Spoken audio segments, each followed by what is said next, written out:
Hello students, I welcome you to Ability Enhancement course or your AECC paper for the first semester students. This is my second lecture on transformation of sentences which is included in your syllabus. And as I told you earlier in my earlier video actually, that this part of the syllabus contains 20 marks in which you will be having 10 sentences to be transformed from one form to another, maintaining the standard grammatical rules of English language and literature. And each of the sentences or questions will continue 2 marks, which will ultimately sum up to 20 marks, 10 into 2, 20. তোমাদের 20 নম্বরের প্রশ্ন থাকবে, 10টা প্রশ্ন, 10টা transformation, প্রত্যেকটায় 2 marks করে, এবং সেটাই 20 নম্বরের কোয়েশ্চেন তোমাদের পরীক্ষায় থাকবে। এটা আমি এন্ড সেমিস্টার যে রিটেন এক্সামিনেশন হয় ইউনিভার্সিটির রুলে সেটার কথা বলছি। বাট এই প্যান্ডেমিক সিচুয়েশনের জন্য যদি এক্সামিনেশনের ফর্মে কোনো চেঞ্জ হয় সেটা ইউনিভার্সিটি থেকে অথবা কলেজ থেকে তোমাদের জানিয়ে দেওয়া হবে। মোট কথা সিলেবাসের যেহেতু রয়েছে তাই জন্য আমাদের এই ট্রান্সফরমেশনের রুলসগুলো শিখে রাখতে হবে। তারপরে কত মার্কসের কোয়েশ্চেন আসবে বা কী প্যাটার্নে পরীক্ষা হবে সেটা আমরা ইভেনচুয়ালি পরে পরীক্ষার সময় জানতে পারবো। তো যদি ইউনিভার্সিটির প্রিভিয়াস রুলস মেনে যেভাবে হওয়া উচিত সেভাবে এক্সামিনেশন হয় তাহলে 10 into 2 20 মার্কসের কোয়েশ্চেন্স তোমাদের ট্রান্সফরমেশন অফ সেন্টেন্সেসের ওপর থেকে থাকবে। তো তাহলে দেখা যাক, আমরা ক্লাস শুরু করি এবং আমরা দেখি যে ট্রান্সফরমেশন অফ সেন্টেন্সেসের লেকচার 2তে আমরা কি কি ট্রান্সফরমেশন শিখবো এবং সেটার গ্রামাটিক্যাল রুলসগুলো আমরা এখন জেনে নেব। তাহলে চলো দেখা যাক আমরা ট্রান্সফরমেশন অফ সেন্টেন্সেসের সেকেন্ড ক্লাসে কি কি ট্রান্সফরমেশন শিখতে পারি। Okay, in today's class, we will be moving forward to lecture 2, or rather lesson 2 in the transformation group. And today we will learn to transform sentences from interrogative to explanatory, exclamatory to imperative, and vice versa. So there will be these 3 kinds of sentences, or these 3 types of sentences, which are interrogative sentences, exclamatory sentences, and imperative sentences, as you can see on your screen. Now I will explain to you what are these sentences, what are the definitions, or what are the explanations of these types of sentences, what are the basic differences among them, why do you need to transform from one to another type of sentences. Okay, at first for our basic knowledge we will talk about affirmative and negative sentences, which I had already discussed in my previous class, and today again I would like to focus on those 2 types and these 3 subtypes as well. Okay, affirmative and negative sentences are very easily distinguishable because affirmative sentences just mean that they are positive sentences, and negative sentences are negative in nature, containing no, not, these types of negative words within the sentence. So affirmative sentences are positive sentences, and the other form is negative sentence. Now in affirmative type of sentences and in negative types of sentences we will have 3 different types. The first one is interrogative. So an affirmative sentence, that is a positive sentence, that can be interrogative or question.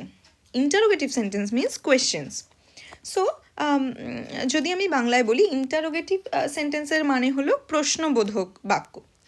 তো affirmative সেন্টেন্সও interrogative হয়, negative সেন্টেন্সও interrogative হয়, obviously সেটাকে interrogative negative বলি। Affirmative sentences কীভাবে negative হয় না, affirmative sentence কীভাবে interrogative হয় না, আমি যদি বলি তুমি কোথায় যাচ্ছ, ঠিক আছে, এটা একটা পজিটিভ বাক্য, এর মধ্যে কোনো নেগেটিভ নো, নট এই ধরনের কোনো ইউজেজ নেই, তুমি কোথায় যাচ্ছ এটা একটা পজিটিভ কথা। সেটাকে এই যে আমি কোয়েশ্চেনের ফর্মে বলছি তুমি কোথায় যাচ্ছ এবং এরপর একটা কোয়েশ্চেন মার্ক দিচ্ছি, প্রশ্নবোধক চিহ্ন দিচ্ছি, তাই জন্য এটা একটা প্রশ্ন অথবা একটা কোয়েশ্চেন অথবা একটা ইন্টারোগেটিভ সেন্টেন্স হচ্ছে, যেটা কিনা আসলে অ্যাফার্মেটিভ। সেরকম আমি ইন্টারোগেটিভ নেগেটিভ সেন্টেন্স বলতে পারি, it's like aren't you going to college, তুমি কি কলেজে যাচ্ছ না? এই যে আর্নট বা আর নট, এখানে নট ওয়ার্ডটা রয়েছে যেটা একটা নেগেটিভ ওয়ার্ড, সেই ক্ষেত্রে এই ইন্টারোগেটিভ সেন্টেন্স বা এই কোয়েশ্চেনটা, এই প্রশ্নবোধক বাক্যটা কিন্তু একটা ইন্টারোগেটিভ নেগেটিভ, এটা কোনো অ্যাফার্মেটিভ সেন্টেন্স নয়, এটা একটা নেগেটিভ সেন্টেন্স। ঠিক এরকমভাবেই আমরা এক্সক্লামেটরি সেন্টেন্সকেও বলতে পারি বা ব্যাখ্যা করতে পারি। We can explain what is exclamatory sentence. Exclamatory sentences are exclamations, that means which depicts or which actually conveys your excitement. Okay, so if we say how beautiful this picture is, এই ছবিটা কি সুন্দর, এটা তোমার বিস্ময় বা তোমার মনের যে বিস্মিত ভাব সেটাকে প্রকাশ করছে, সেই জন্য এই ধরনের সেন্টেন্সকে বলা হয় এক্সক্লামেটরি সেন্টেন্সেস, যেগুলো এক্সক্লামেশন মার্ক বা বিস্ময়বোধক চিহ্ন দিয়ে এন্ড হয়। আচ্ছা, এরপরে আমরা যে থার্ড টাইপ অফ সেন্টেন্সে ফোকাস করবো, that will be imperative sentence. Imperative sentences তোমরা অলরেডি জানো। ইম্পারেটিভ সেন্টেন্সেস বলতে বোঝায় যে আমরা কোনো যে কাউকে ডিরেকশন দিই, আমরা যে কাউকে কোনো অর্ডার দিই, সেটা ইম্পারেটিভ সেন্টেন্সের মধ্যে, অর্ডার, ইনস্ট্রাকশন, এগুলো ইম্পারেটিভ সেন্টেন্সের মধ্যে পড়ে। তো সেই ধরনের সেন্টেন্সও আমরা দেখে নেব কীভাবে একটা থেকে অন্যটায় ট্রান্সফর্ম করতে হয়। ওকে, সো এই ইম্পারেটিভ সেন্টেন্সের মধ্যে আমি আবার বলবো যে অ্যাফার্মেটিভ সেন্টেন্সও হতে পারে, নেগেটিভ সেন্টেন্সও হতে পারে। ঠিক আছে, তুমি ওখানে যাও, এটা অ্যাফার্মেটিভ ইম্পারেটিভ সেন্টেন্স, আমি তোমাকে যেতে অর্ডার করছি এবং সেটার মধ্যে কোনো নেগেটিভিটি নেই। আর আমি যদি বলি তুমি ওখানে যেও না, ডু নট গো দেয়ার, সেখানে নট আছে, নট একটা নেগেটিভ ওয়ার্ড, সেই জন্য এটা একটা নেগেটিভ ইম্পারেটিভ সেন্টেন্সের মধ্যে পড়বে। ওকে, so now let us see some examples of transformations, and obviously with some rules which need to be followed, some grammatical rules. Okay, at first we will learn the first rule of transformation of this lecture, that is transforming assertive into interrogative sentences. Okay, so from assertive to interrogative. Okay, there are certain rules. The first one is in case of auxiliary verbs. What are auxiliary verbs? Auxiliary verbs are those verbs which are, apart from the main verb of the sentence, stays in a sentence and supports the main verb. Okay, যেমন আমরা যদি auxiliary verb বলতে আমরা B ভার্বগুলো বুঝি, যেমন am, is, are, was, were, এইগুলো। তো has, হ্যাভও auxiliary ভার্বের মধ্যে পড়ে। তো আমরা দেখে নিই যে অ্যাফার্মেটিভ সেন্টেন্সে একটা অক্সিলিয়ারি ভার্ব থাকলে সেটাকে কি করে ইন্টারোগেটিভ সেন্টেন্সে ট্রান্সফর্ম করা যায়, বা অ্যাসার্টিভ থেকে কিভাবে ইন্টারোগেটিভ ট্রান্সফর্ম করা যায়। ওকে, অ্যাসার্টিভ সেন্টেন্সগুলো সেই সেন্টেন্সগুলো যেগুলো ফুল স্টপ দিয়ে এন্ড হয়। এখানে এটাকে অ্যাফার্মেটিভ বলা আছে কারণ এটা একটা পজিটিভ সেন্টেন্স, এখানে কোনো নেগেটিভ ওয়ার্ড নেই, কিন্তু এটা অ্যাসার্টিভ সেন্টেন্সও বটে, because this sentence is being ended with a full stop. It's a statement, that's why it's an assertive sentence. Okay, smoking is a bad habit. ধূমপান একটা খারাপ অভ্যাস। এটাকে যদি আমি ইন্টারোগেটিভে চেঞ্জ করি, আমি প্রথমেই বলেছিলাম the main rule of the transformation of sentences is you cannot change the meaning of the sentence that is given. You have to maintain the meaning. You have to keep the meaning of the sentence unchanged, and you just need to change the type of the sentence. তোমাকে বাক্যের ধরনটা বদলে ফেলতে হবে, কিন্তু বাক্যের অর্থ যেন অপরিবর্তিত থাকে। তো smoking is a bad habit, এইটাকে আমি যদি ইন্টারোগেটিভে চেঞ্জ করি, তাহলে আমাকে বলতে হবে isn't smoking a bad habit? Smoking কি একটা ব্যাড হ্যাবিট নয়? স্মোকিং একটা ব্যাড হ্যাবিট, স্মোকিং কি একটা ব্যাড হ্যাবিট নয়? বা স্মোকিং কি একটা bad habit? Is smoking a bad habit? এই দুটোই কিন্তু উত্তর হতে পারে। ইজ নট করলেও হতে পারে, শুধুমাত্র ইজ করলেও এই সেন্টেন্সটা ইন্টারোগেটিভ হতে পারে। তাহলে এক ক্ষেত্রে সেটা হবে ইজ করলে সেটা হবে ইন্টারোগেটিভ অ্যাফার্মেটিভ, আর যদি আমি ইজ নট করি তাহলে সেটা হবে interrogative negative. So is not smoking a bad habit? Question mark, তাই জন্য এটা একটা ইন্টারোগেটিভ বা প্রশ্নবোধক হলো। আচ্ছা, প্রশ্নবোধক বাক্যের ক্ষেত্রে যেটা করতে হয়, অক্সিলিয়ারি ভার্ব বলতে এখানে ইজটা হচ্ছে একটা অক্সিলিয়ারি ভার্ব। অক্সিলিয়ারি ভার্বটাকে আমরা কিভাবে চেঞ্জ করতে পারি? অক্সিলিয়ারি ভার্বটা চলে আসবে সেন্টেন্সের প্রথমে। ইন্টারোগেটিভ সেন্টেন্সের মেন শর্ত হলো সেন্টেন্স শুরু হয় একটা অক্সিলিয়ারি ভার্ব দিয়ে। কেমন? এক্ষেত্রে বলি, কিছু ইন্টারোগেটিভ সেন্টেন্সেস হয় যেগুলো WH দিয়ে শুরু হয়, WH ওয়ার্ডস, যেমন হু, হুম, হুজ, এই ধরনের WH ওয়ার্ডস দিয়ে শুরু হয়, how. But apart from those sentences there are some sentences যেগুলো তে WH কোনো ওয়ার্ড থাকে না। Those sentences usually begin with auxiliary verbs like am, is, are, was, were, or some other auxiliary verbs like has, have, or in those cases where the auxiliary verbs are not present in the sentence, there are only a main verb, and when we need to transform those types of sentences into interrogative sentences or questions, then in those cases we need to bring an auxiliary verb by our own, and usually we use do verbs there, যেমন do দিয়ে বা does দিয়ে বা did দিয়ে যখন questions শুরু করা হয়। ওকে, নাও I will like to go to or move forward to the next type of transformation, that is affirmative sentence without auxiliaries are changed into interrogative with WH questions words plus do, did, does.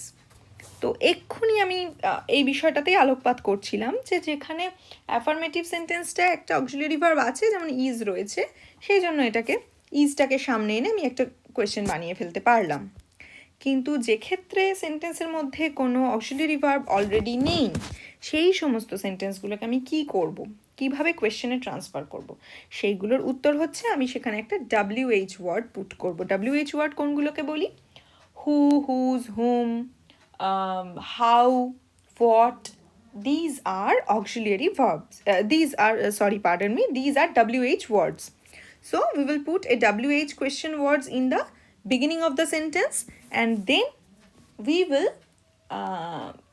bring an auxiliary verb by ourselves, that will be do or did or does, as I told you. যেখানে auxiliary verb already main সেন্টেন্সটায় present থাকে না, সেক্ষেত্রে সেটাকে ইন্টারোগেটিভে transform করার সময় আমরা WH word একটা আনি, তার সঙ্গে একটা ডু ভার্বের কোনো একটা ফর্ম টেন্স মেনটেন করে, এবং কোন টেন্সে এই সেন্টেন্স মেন সেন্টেন্সটা রয়েছে সেটাকে ফলো করে আমরা ট্রান্সফরমেশনের সময় অথবা ইন্টারোগেটিভ সেন্টেন্স তৈরি করার সময় ডু ভার্বটাকে সেই ফর্মটা ইউজ করি, সেই টেন্সটা ইউজ করি। তো all heads are liar, this is the affirmative sentence or assertive sentence which we need to transform into an interrogative sentence. So all heads are liar, there is no auxiliary verb in the sentence, there is only one main verb in the sentence, that is heads. ঠিক আছে? সবাই মিথ্যাবাদীকে ঘৃণা করে, ঘৃণা করা একটা কাজ, একটা ভার্ব, একটা ক্রিয়াপদ। সো এই হেডসটা এখানে একমাত্র ক্রিয়াপদ, এবং এখানে কোনো am, is, are, was, were এই ধরনের কোনো অক্সিলিয়ারি ভার্ব কিন্তু ইউজ করা হয়নি। সো সেক্ষেত্রে আমরা যখন এটা থেকে ইন্টারোগেটিভ সেন্টেন্সে চেঞ্জ করব, ট্রান্সফর্ম করব, তখন আমাদের যেটা করতে হবে সেটা হচ্ছে একটা ডু ভার্ব, অক্সিলিয়ারি ভার্ব হিসেবে একটা ডু ভার্ব আনতে হবে, এবং আমরা দেখিনি যে সেই ট্রান্সফরমেশনটা কিভাবে হবে। সবাই মিথ্যেবাদীকে ঘৃণা করে, তাহলে এটাকে যদি আমরা কোয়েশ্চেন করি লজিক্যালি, তাহলে সেটা এই হয় যে কে না মিথ্যেবাদীকে ঘৃণা করে? ঠিক আছে, সবাই মিথ্যেবাদীকে ঘৃণা করে, কে না মিথ্যেবাদীকে ঘৃণা করে? Okay, so the meaning of the sentence is remaining unchanged. Okay, who doesn't hate a liar?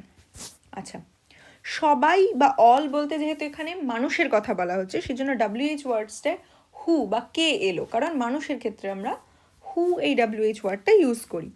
তারপরে ডু ভার্ব এনেছি, ডু ভার্বের যেটা ফর্ম হচ্ছে সেটা হচ্ছে ডাজন্ট, ডাজ প্লাস নট। কেন? তার কারণ এই যে ডু ভার্বটা, এটা কেন ডাজ হলো?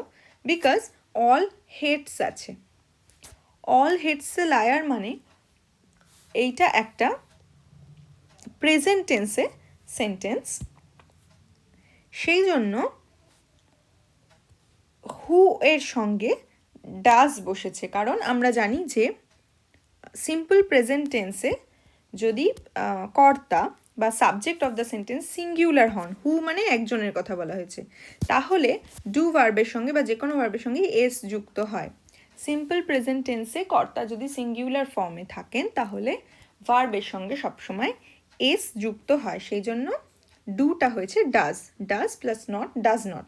Who does not hate a liar, যেহেতু আমরা ডু এর সঙ্গে অলরেডি এসটা যুক্ত করে দিয়েছি, তাই হেট ভার্বটার সঙ্গে আর এস লাগানোর কোনো প্রয়োজন রইল না, তাই জন্য who does not hate a liar, this will be the answer.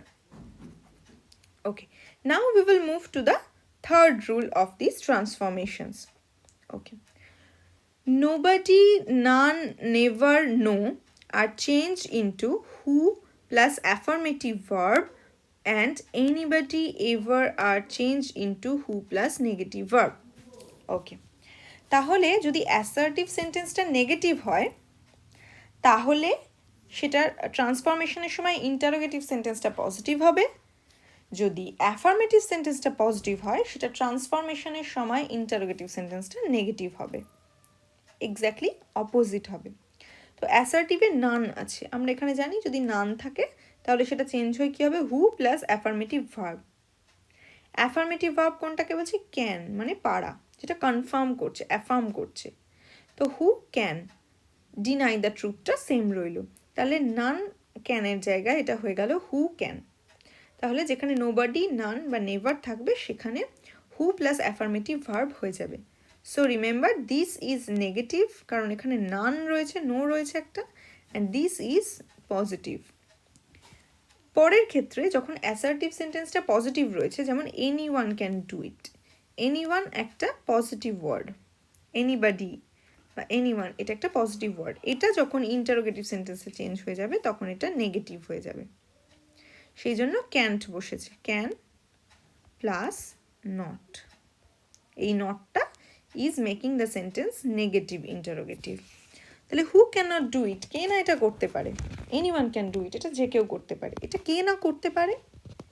Okay, so anybody বা এভার বা এনিওয়ান থাকলে সেটা হু প্লাস নেগেটিভ ভার্বে চেঞ্জ হয়ে যাবে। নেগেটিভ ভার্ব কেন বলছি, কারণ এই যে ক্যানটা আছে সেই ক্যানটা এখানেও রয়েছে কিন্তু তার সঙ্গে একটা নট যুক্ত হয়েছে, নটটা হচ্ছে একটা নেগেটিভ ওয়ার্ড, একটা নেগেটিভ ওয়ার্ড, সেই জন্য এইটাকে নেগেটিভ ভার্ব বলা হচ্ছে, who plus negative verb.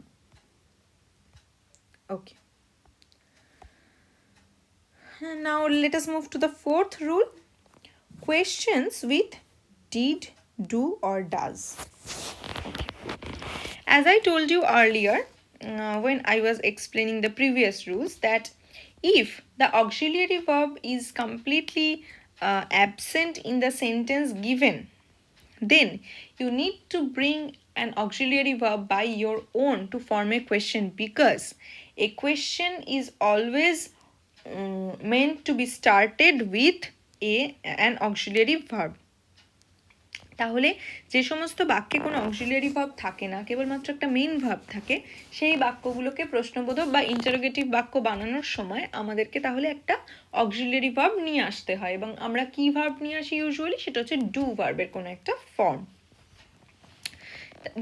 Do ভার্বের ফর্মগুলো কি হতে পারে, ডু হতে পারে, ডিড হতে পারে। প্রেজেন্টে যদি কর্তা প্লুরাল হয় তাহলে ডু হবে, যদি পাস্ট টেন্স হয় সেক্ষেত্রে ডিড হবে, এবং যদি প্রেজেন্ট টেন্স অথচ কর্তা সিঙ্গুলার হয় তাহলে ডাজ হবে, ডু এর সঙ্গে একটা এস যুক্ত হবে। তো আমরা দেখিনি এই ধরনের সেন্টেন্সের একটা উদাহরণ, এখানে নেগেটিভ সেন্টেন্সটা বা অ্যাসার্টিভ যেটা ফুল স্টপ সমেত যেটা স্টেটমেন্ট, সেই সেন্টেন্সটা রয়েছে he said nothing about the matter, তিনি ওই বিষয়ে কিছুই বলেননি। এটাকে যখন আমরা ইন্টারোগেটিভ সেন্টেন্সে ট্রান্সফর্ম করব তখন হবে did he say anything about the matter. এখানে হি সেড একটাই মেন ভার্ব রয়েছে, কোনো অক্সিলিয়ারি ভার্ব নেই, সেই জন্য আমরা একটা ডু ভার্ব আনলাম, কিন্তু সেটা ডিড কেন হলো, কারণ সেইড হচ্ছে একটা এমন ভার্ব যেটা পাস্ট টেন্সে রয়েছে, সে এর পাস্ট টেন্স হচ্ছে সেইড, তাই জন্য এখানে ডু ভার্বেরও পাস্ট টেন্স হয়েছে ডিড, ডিড হচ্ছে ডু ভার্বের পাস্ট ফর্ম। তাহলে সেইডের জায়গায় আমি ডিড এনেছি, কেন, to form the sentence, to form an interrogative sentence.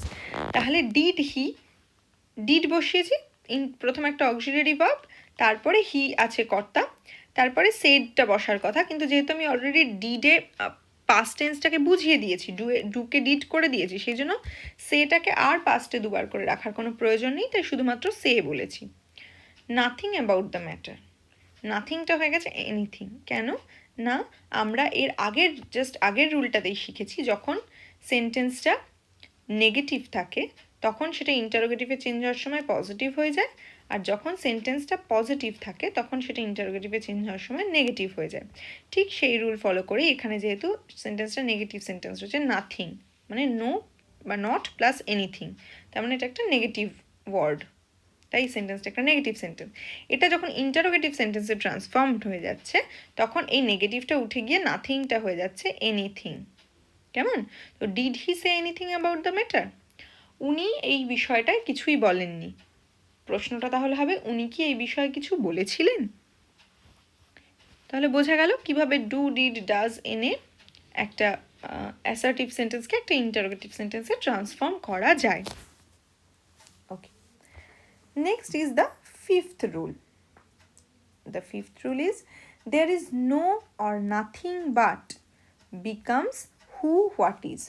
There is no dash dash dash or nothing but dash something, সেটা চেঞ্জ হয়ে যাবে who or what is dash dash dash। একটা এক্সাম্পল দেখলে আমরা বুঝতে পারবো। সেন্টেন্সটা রয়েছে there is no use of this book, এই বইটার কোনো ব্যবহার নেই। সেটাকে যখন আমি ট্রান্সফর্ম করবো আমি কি বলবো, এই বইটার কি কোনো ব্যবহার আছে বা এই বইটার কি ব্যবহার আছে।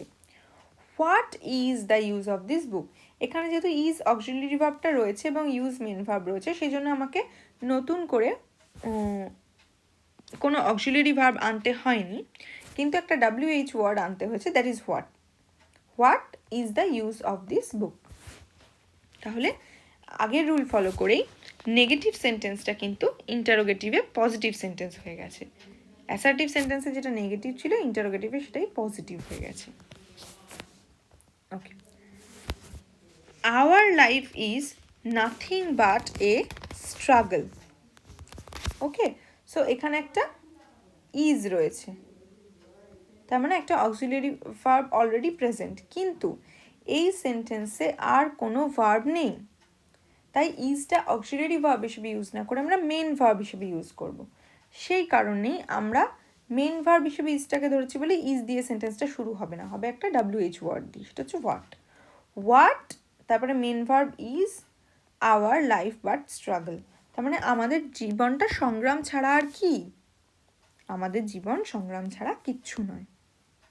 ঠিক আছে, আমাদের জীবন সংগ্রাম ছাড়া আর কি বা, এটার আনসার হচ্ছে hour life is nothing but a struggle.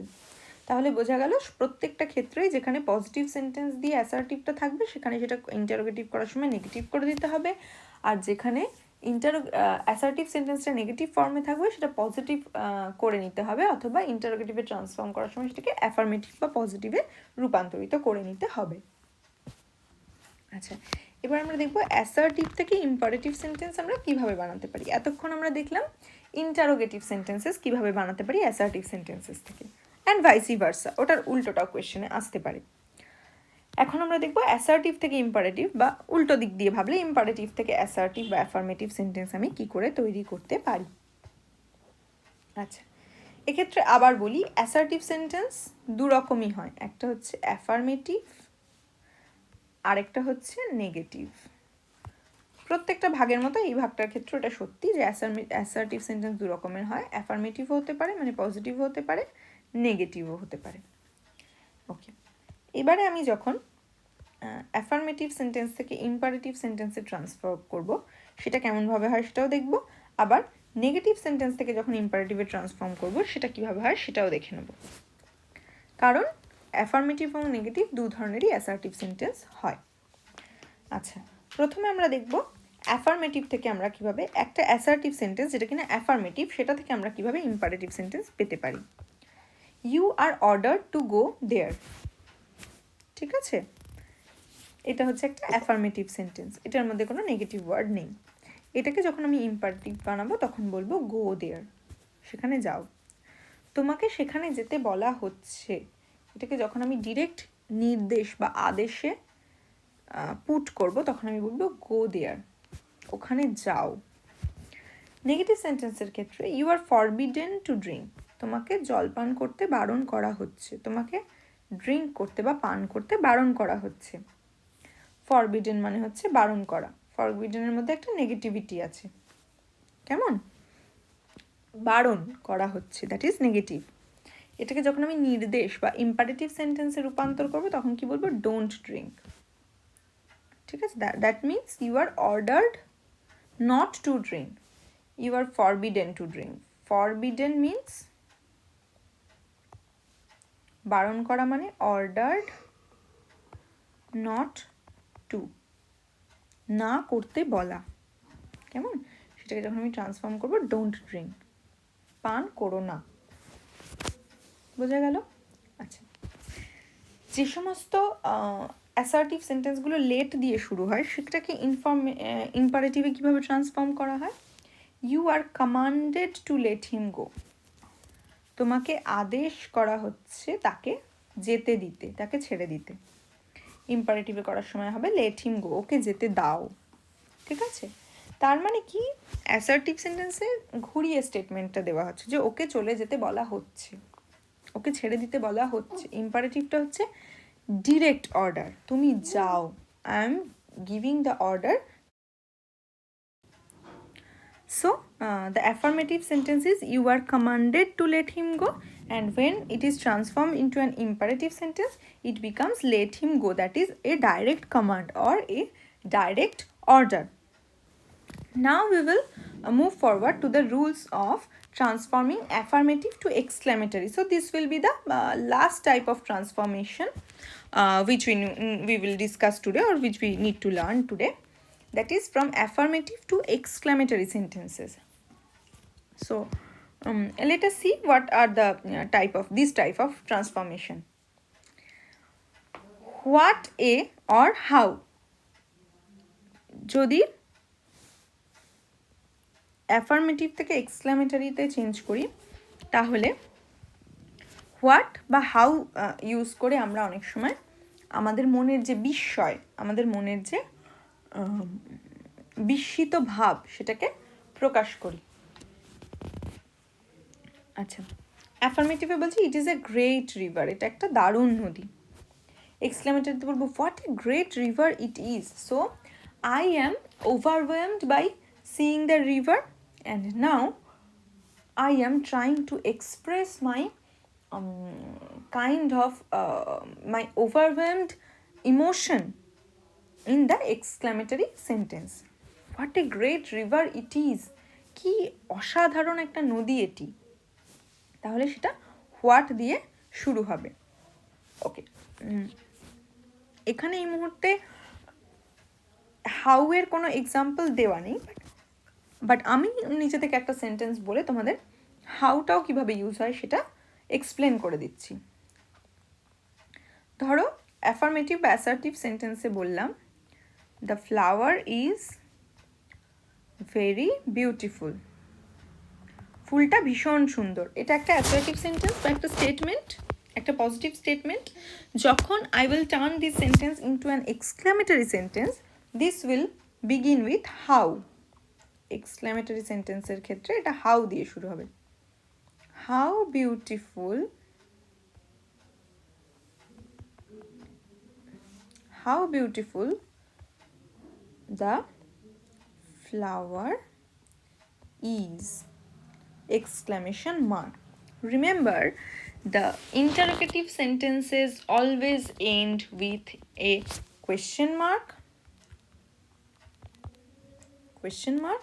and the exclamatory sentences always end with an exclamation mark বা বিস্ময়বোধক চিহ্ন। যদি ট্রান্সফরমেশনটা ঠিক করা সত্ত্বেও তুমি পরীক্ষায় এক্সক্লামেটরি সেন্টেন্সে ফুল স্টপ দিয়ে ফেলো বা ইন্টারোগেটিভ সেন্টেন্সে কোয়েশ্চেন মার্কের জায়গায় ফুল স্টপ দিয়ে ফেলো, তাহলে কিন্তু তোমার উত্তরটা ভুল বলে গণ্য করা হবে। কারণ এই টাইপস অফ সেন্টেন্সেসগুলো, এই যে ভেরিয়াস টাইপস অফ সেন্টেন্সেস, এখানে punctuation mark, this punctuation marks R considered two be very important. This is an integral part of the types of sentences. So যদি তোমার সেন্টেন্স কনস্ট্রাকশন বা ট্রান্সফরমেশনটা ঠিকও হয় কিন্তু তুমি পাংচুয়েশন মার্কটা ভুল দাও, কোয়েশ্চেন মার্ক অথবা এক্সক্লামেশন মার্কটা ভুল দাও, তাহলে কিন্তু তোমার আনসারটা ভুল বলে গণ্য করা হবে। So never ever forget to put an exclamation mark at the end of an exclamatory sentence when you are transforming, and also in cases of interrogative sentences please put the question mark at the end of the sentence. এবারে আমরা দেখব যে how বা what ছাড়াও বিভিন্ন ধরনের word যেগুলো আমাদের ইমোশনসকে এক্সপ্রেস করে সেই ধরনের ওয়ার্ড দিয়ে কি করে এক্সক্লামেটরি সেন্টেন্সেস তৈরি করা যায়। বিভিন্ন ধরনের এক্সক্লামেটরি ওয়ার্ডস যেমন অ্যালাস, অ্যালাস মানে হায়, হুররে, হুররে মানে আনন্দের প্রকাশ। আমরা কখনো কোথাও জিতলে বা কিছু লাভ করলে সেখানে হুররে কথাটা ব্যবহার করি, বা কাউকে বাহবা দেওয়ার জন্য আমরা বলি ব্রাভো। তো অ্যালাস, হুররে, ব্রাভো এই ধরনের ওয়ার্ডসগুলোকে আমরা এক্সক্লামেটরি ওয়ার্ডস বলি, যেগুলো সেন্টেন্সের শুরুতে ইউজ করেও কিন্তু এক্সক্লামেটরি সেন্টেন্সেস শুরু করা যায় বা ট্রান্সফরমেশন করা যায়। ওকে, এছাড়া আমরা দেখব ইফ আই ওয়্যার বা ইফ হ্যাড এই ধরনের সেন্টেন্সকে আমরা কিভাবে ট্রান্সফর্ম করতে পারি। So I wish I were a king, ইস আমি যদি একজন রাজা হতে পারতাম, সেটা যখন আমি এক্সক্লামেটরি ফর্মে বলি তখন বলবো if I were a king, যদি আমি রাজা হতাম কতই না ভালো হতো, this is the ending. So if I were a king that is my earnest wish expressed in an exclamatory form. Okay, সেক্ষেত্রে ইফ দিয়ে সেন্টেন্সটা শুরু করা হলো। আবার এক্সক্লামেটরি ওয়ার্ডস দিয়ে শুরু করা যায় এমন একটা সেন্টেন্সকে আমি ট্রান্সফর্ম করিয়ে দেখি। We regret that man is dead, মানে একজন কেউ মারা গেছেন এবং আমরা সেটার জন্য রিগ্রেট করছি। তাহলে এটার জন্য আমরা কি করছি, দুঃখ প্রকাশ করছি, বিলাপ করছি, আমাদের মনের কষ্টটাকে প্রকাশ করতে চাইছি, সেই জন্য আমরা বলছি অ্যালাস। অ্যালাস মানে বাংলায় হচ্ছে হায়। Alas the man is dead, that means হায় ওই ব্যক্তি মারা গেছেন। So we are trying to convey our regret or our sorrow. Sorrow about what? Sorrow about the death of the person. The person is dead and that's why we are very sad, and in an exclamatory form using an exclamatory word alas we are trying to explain or we are trying to convey, we are trying to depict the amount of our sorrow, the amount of our grievance. That's why we are using the term alas. Alas is an exclamatory word that is being used in order to convey our sorrow. এবং সবসময় তোমরা মনে রাখবে যে ক্ষেত্রে এই ধরনের exclamatory word দিয়ে আমাদের মনের ভাবকে প্রকাশ করা হয় এবং এক্সক্লামেটরি সেন্টেন্সেস তৈরি করা হয়, সেখানে সেন্টেন্সের ফর্মটা এরকম হয় যে প্রথমে একটা এক্সক্লামেটরি ওয়ার্ড বসে, তারপরে একটা এক্সক্লামেশন মার্ক বসে। I will show you this. See, there is an exclamation mark at the end of the exclamatory word alas exclamation mark. এখানে যদি ব্রাভো হতো, কাউকে সাহস দেওয়ার জন্য যদি আমরা বলতাম ব্রাভো, তাহলে ব্রাভোর পরে একটা এক্সক্লামেশন মার্ক হতো। এখানে অ্যালাস বা ব্রাভোর জায়গায় যদি হুররে হতো, হুররে, সেক্ষেত্রেও তারপরে একটা এক্সক্লামেশন মার্ক বসতো। এবং যেহেতু একটা পাংচুয়েশন মার্ক যেমন question mark, exclamation mark, full stop এগুলো দেওয়ার অর্থ হচ্ছে এটা একটা সেন্টেন্স, এটাকে একটা কমপ্লিট সেন্টেন্স কনসিডার করা হয়, তাই জন্য পরের পার্টটা শুরু হওয়ার সময় ক্যাপিটাল লেটার দিয়ে শুরু হবে। তাই জন্য দ্য ম্যান ইজ ডেডের দ্যটা বা টিটা ক্যাপিটাল লেটার দিয়ে, ক্যাপিটাল টি দিয়ে শুরু হয়েছে। অ্যালাস এটা একটা সিঙ্গেল ওয়ার্ড হলেও যেহেতু এক্সক্লামেশন মার্ক আছে তাই এটাকে একটা কমপ্লিট সেন্টেন্স হিসেবে কনসিডার করা হবে, কারণ question mark, exclamation mark, full stop এই তিনটে পাংচুয়েশনের পরে যখন নতুন কিছু লিখতে শুরু করা হয় সেটাকে নিউ সেন্টেন্স হিসেবে কনসিডার করা হয়, সেই জন্য দায়ের টিটা এখানে ক্যাপিটাল লেটার বা বড় হাতের হয়েছে। The man is dead, full stop. এখানে তোমাদের মনে নিশ্চয়ই প্রশ্ন আসবে যে দ্য ম্যান ইজ ডেডের পরে আমরা কেন আর এক্সক্লামেশন মার্ক দিলাম না। তার কারণ আমরা যে ওভারওয়েলমড হয়েছি সেই বিষয়টা আমরা কিন্তু আমাদের মনের ভাবটা অ্যালাস এই এক্সক্লামেটরি ওয়ার্ডটা দিয়ে অলরেডি প্রকাশ করে দিয়েছি, সেই জন্য আমরা অ্যালাসের পরে এক্সক্লামেশন মার্ক অলরেডি ইউজ করেছি, যেমন আমরা ব্রেভোর পরে করি, হুররের পরে করি। তাই জন্য দ্য ম্যান ইজ ডেড যখন rest of the sentence or the ending part of the সেন্টেন্সকে আমি লিখেছি, তখন সেটার পরে আমি আর এক্সক্লামেটরি সাইন বা এক্সক্লামেশন সাইন বা পাংচুয়েশন ইউজ করিনি, আমি ফুল স্টপ ইউজ করেছি। Alas exclamation mark, with capital T, the man is dead, full stop. So this will be the form. I would like to show you some other examples regarding this transformation. It will be like I will be using hooray. So let's see an example using hooray. So the affirmative sentence will be acha, we are happy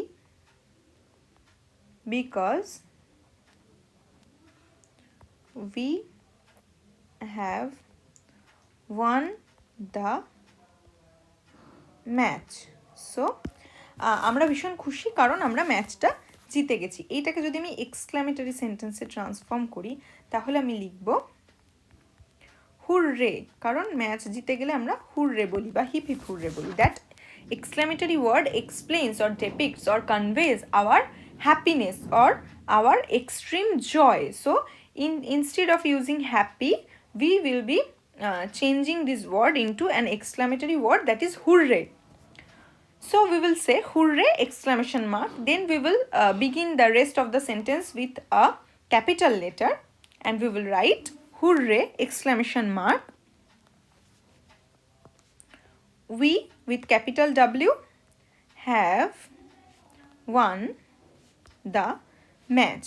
So the part that is depicting our happiness has been transformed into this hooray exclamation mark in this exclamatory word, and the rest of the sentence is being started with a capital W, and at the end we will put a full stop. So hooray, hooray exclamation mark, we have won the match, full stop, we with capital W.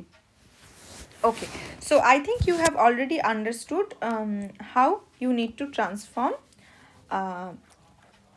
an assertive sentence into either an imperative, an exclamatory or an interrogative sentence. What are the different rules? Now we will look forward to the exercise for your practice, and there are a few questions in these exercises. I would like to request all of you to note them down one by one and try to resolve them using these grammatical rules I have already explained in my video. এবং আমি আশা করব যে এই ধরনের sentence যদি তোমরা প্রত্যেকটা নিয়ম মেনে প্র্যাকটিস করো বাড়িতে, তাহলে পরীক্ষাতেও তোমরা এগুলো লিখতে পারবে। So we will look forward to exercise A, and in this exercise you need to change the sentences from affirmative to interrogative. Okay, nobody can do it. So nobody can do it is a negative sentence, and you need to change it into an interrogative sentence. Okay. Number 2, I can never forget you. Number 3, you are a coward. Number 4, he can do the work. Number 5, everybody wants to win. Everybody wants to win. Sorry, there is a typing mistake. Everybody wants to win. Now there will be exercise B, where you need to change a statement to an exclamatory sentence. Number 1, the night is very beautiful. Number 2, it is a very wonderful scene. Number 3, I wish I were a king. Number 4, I wish I had the wings of a bird. Number 5, you draw very well. Okay, now we will move forward to exercise C, and there you need to transform the sentences from assertive to imperative. Number 1, you should do the work. Number 2, he should do the work. Number 3, you should always speak the truth. Number 4, you are requested to help me. And number 5, we should not break the rules of the company. Okay, so in this video I think you have already understood what are the types of sentences and how can you transform one type of sentence into another type, from assertive to exclamatory or interrogative or imperative sentences. Okay, so in our next video or lecture 3, we will move forward to the third kind of transformation, to the third lesson. And before this, I would request you to practice of transforming all these sentences as I have given you the exercises. I hope you have liked my video, and I will be really looking forward to the next video to give you the next lesson in my next class next Monday. Thank you so much.